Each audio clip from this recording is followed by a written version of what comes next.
ప్రియమైన వాళ్ళరా, ప్రభువైన యేసుక్రీస్తు నామములో ఈ ఉదయకాల సమయాన మీ అందరికీ నా యొక్క హృదయపూర్వక వందనాలు తెలుపుకుంటున్నాను. ఈ రోజంతా కూడా మీరు చేయబోయే అన్ని విషయాల్లో దేవుని హస్తము మీకు తోడై ఉండి మీకు జయాన్ని కలుగు చేయనుగాక.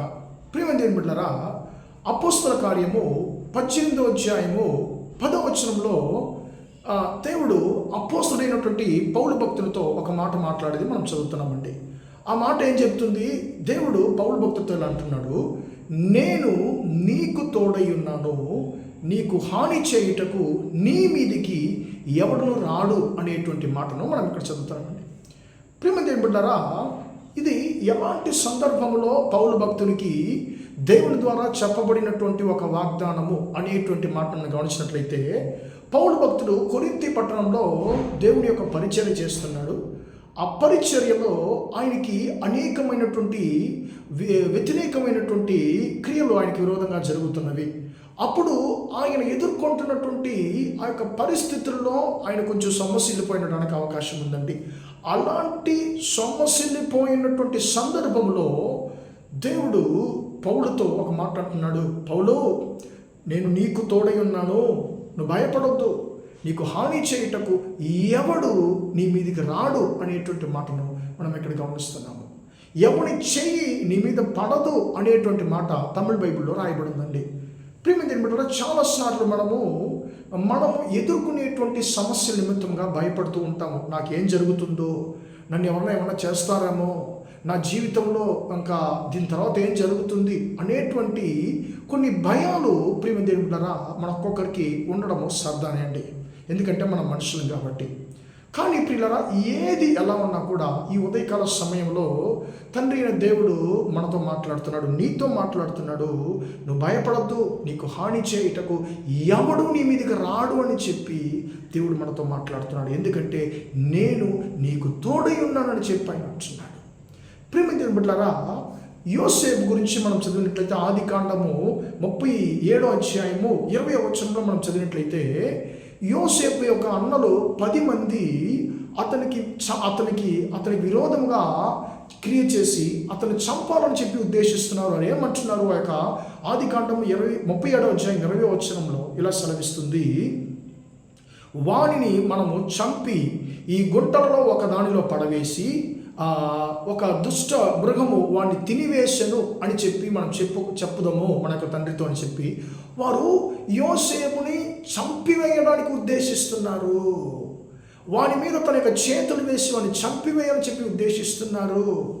ప్రియమైన దేవుని బిడ్డలారా, కానీ దేవుడు యోసేపుతో ఉన్నాడు అనేటువంటి మాట చాలా గట్టిగా ఆదికాండము 37వ అధ్యాయంలో 39వ అధ్యాయంలో కూడా అది రాయబడింది.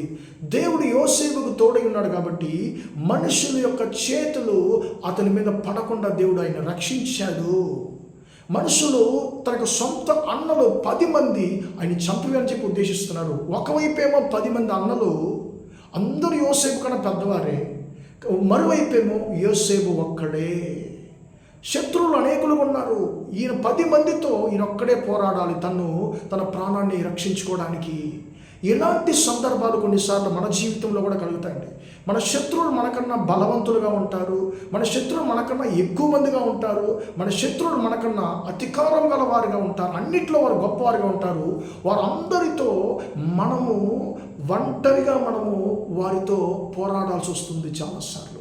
ప్రియమైన దేవుని బిడ్డలారా, అలాంటి పరిస్థితుల్లో మీరున్నట్లయితే దేవుడు అంటున్నాడు, నువ్వు భయపడొద్దు నా కుమారుడా, నా కుమార్తెను భయపడొద్దు, నేను నీకు తోడై ఉన్నాను.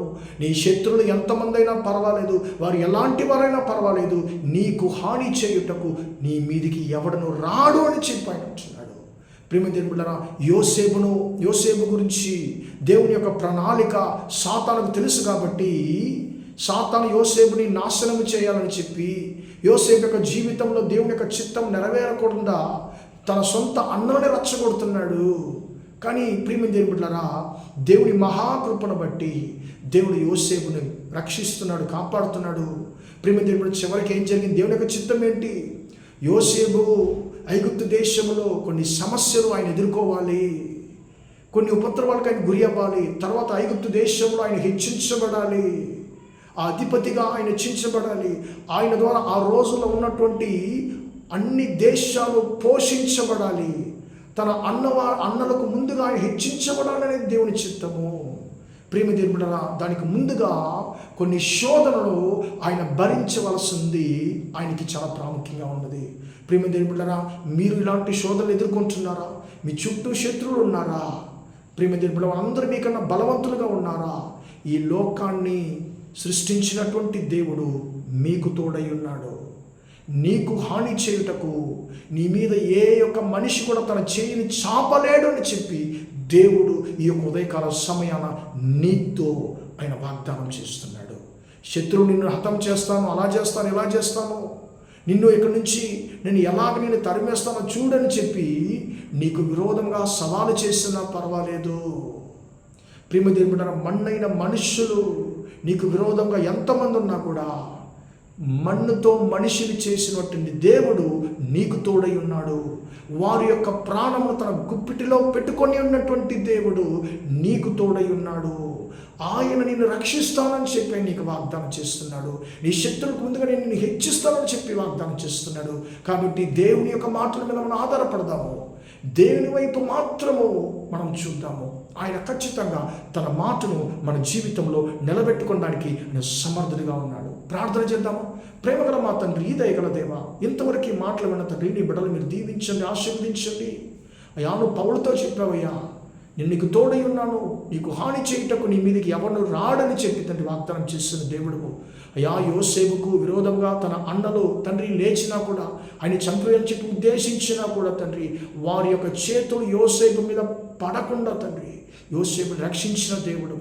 అయ్యా, ఎన్నో సమస్యలకు ఆయన గురి అయినా కూడా తండ్రి, అన్ని సమస్యలు ఆయనతో ఉండి తండ్రి ఐగుప్తు దేశంలో ఆయన హెచ్చించినటువంటి దేవుడు, నీ చిత్తాన్ని ఆయన జీవితం నెరవేర్చినటువంటి దేవుడు. అయ్యా, నీ బిడ్డలు ఎవరైతే శత్రువులతో పోరాడుతున్నారో, అయ్యా నా చుట్టూ శత్రువులు ఉన్నారు, నాకు సహాయం చేసేవారు ఎవరు లేరని చెప్పి ఎవరంతా తండ్రి అయ్యా స్తోత్రం తండ్రి నీకు ముందుగా తండ్రి అంగలారుస్తున్నారు. వారొక్కొక్కరి యొక్క తండ్రి బాధలు మరణలు ఆలకించమని ప్రార్థిస్తున్నాను, వారిని విడిపించమని ప్రార్థిస్తున్నాను. శత్రువు మీద ఒక గొప్ప జయాన్ని కలుగజేసి తండ్రి శత్రువులకు ముందుగా తండ్రి నీ బిడ్డలు హెచ్చించమని అయ్యా ఈ రోజంతా కూడా మీ బిడ్డలు చేసే అన్ని విషయాల్లో మీ హస్తము తోడుని వారిని ఆశీర్వదించమని యేసుక్రీస్తు నామంలో ప్రార్థించని వేడుకుంటున్నాను తండ్రి. ఆమేన్, ఆమేన్. ప్రియమైన దేవుని బిడ్డలారా, దేవుడు మిమ్మల్ని దీవించి ఆశీర్వదించును గాక. Praise the Lord, praise the lord.